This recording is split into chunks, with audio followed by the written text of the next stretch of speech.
Good morning, evening, or afternoon, everybody. It's Kaghoe coming at you with another video. So today, we're going to be talking about whether or not you should pre-quest or quest for gold at level 25.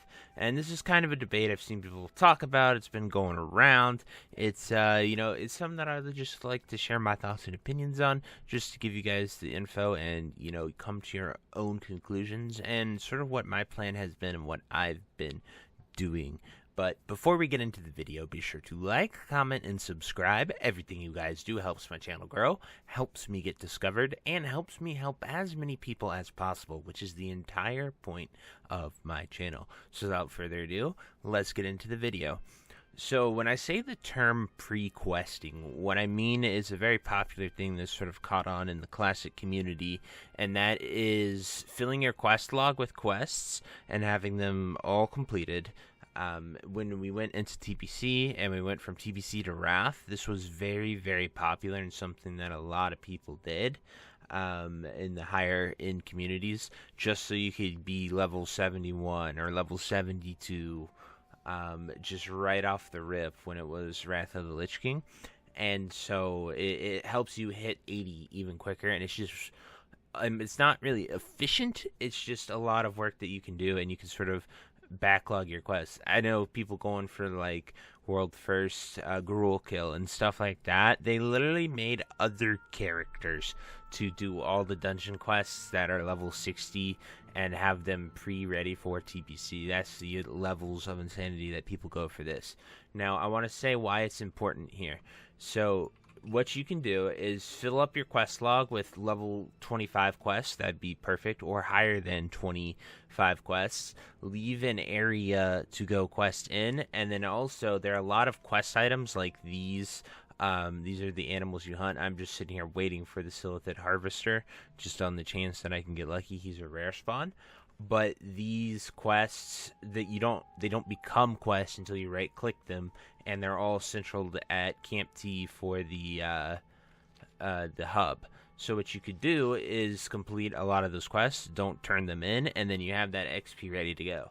Why is it so important? Because level 25 for Horde, we don't have stockades, right? We can't dungeon grind. The next dungeon is RFK, which you're not going to be able to kill at 25. People are trying it. You can do it, but it is very, very hard and very tedious and very time consuming. It's not good XP.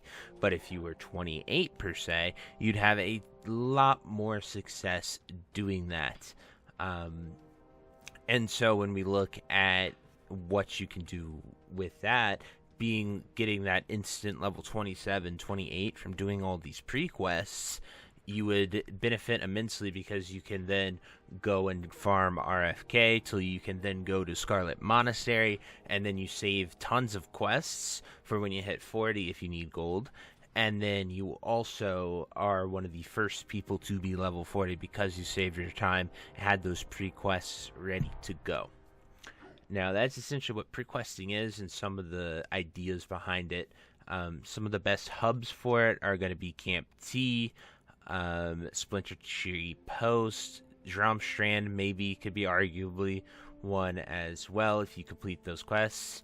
And then you would start, at Drum, turn them in, go to Splinter Tree, stop at Stone Talon here, and then ultimately come to Camp T. You might have a few at Crossroads and Ratchet that you could do, but just turning in those big level 24, 25, 26 quests, and then even if you don't have a dungeon group, if you wanted to plan to do quests here in 1,000 Needles, you could end your path that way.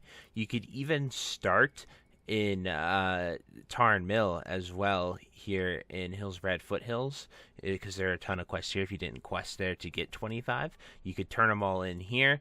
Then you could hearth to Splinter Tree, turn it in there, go down all the way, and you could have 20 quests plus quest items turned in. You can get almost 30 of them if you do the entire list. Go get all these quest items that you can have in your bags. It's really something crazy.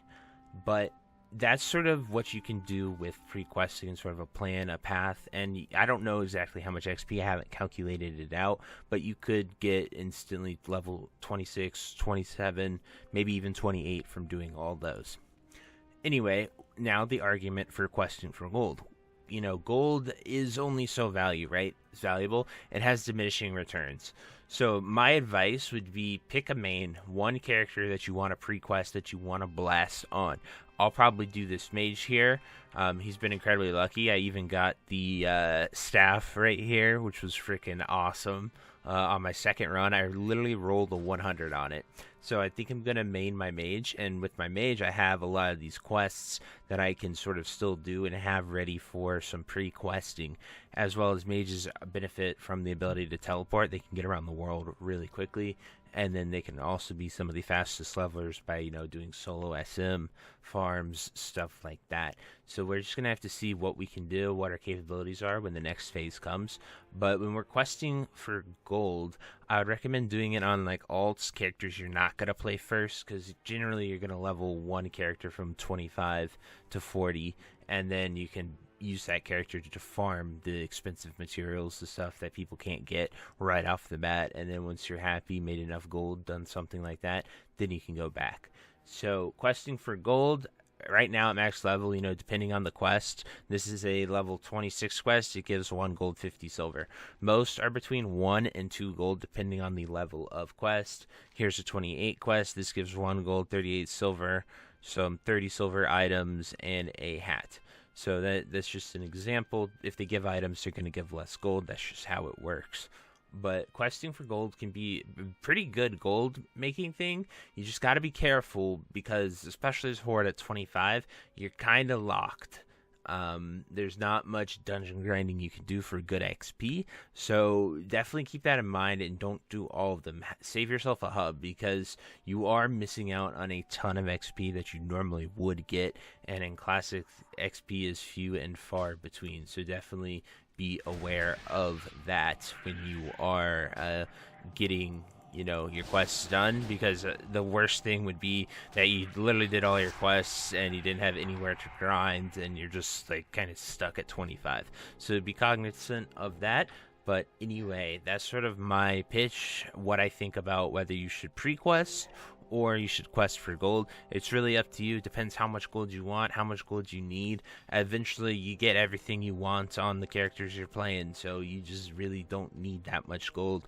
The only thing else is to save for your mount when you get level 40, which is 100 gold. But once you hit that point, and I'd imagine you'll hit that point pretty quickly, there's not much you can do. But anyway, definitely let me know what you guys think. Drop it down below in the comments. This is just, me sharing my knowledge and my thoughts on what you should do with that. I would love to hear what you guys think. But until next time, I hope you have a great day, and I'll see you later. Bye-bye.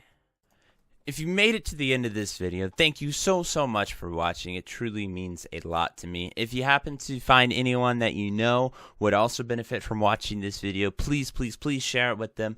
It helps me out a ton and allows me to keep doing what I love every single day, and that is gaming and sort of helping people any way that I can. So finally, thank you so much, and I hope you have a fantastic day.